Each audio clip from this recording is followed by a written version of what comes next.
Of course, America is a very, very important relationship for us.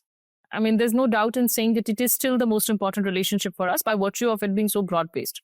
So it's a relationship we cannot damage. We cannot choose to completely, throw away. And it's something that we will have to. We are the smaller power there, and the bigger power always comes into the room with more negotiating leverage, which is without a doubt the case across the world. You don't have benevolent great powers who will actually allow the smaller powers or the middle powers to come in there into the negotiating room and have their way completely. That's not how power politics and geopolitics works. Having said that, I think for India, post the 91 liberalization of the economy under Dr. Manmohan Singh and P.V. Narasimha Rao, while our economy expanded over the last few decades, there has been a problem again of increased protectionism. And let's not forget that it's the very BJP who, when in opposition, was actually opposed to most of India's FTAs.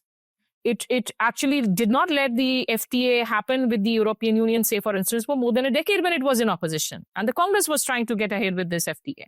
When Mr. Modi came into power, he cancelled off he scrapped off most of the bilateral trade agreements that India has.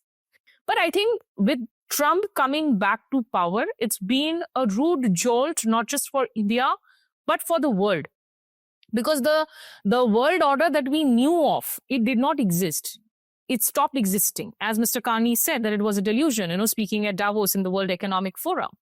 So you need to hedge your bets. While US is important, but the fact that Trump makes it so unpredictable and so undependable, you need to look for new markets.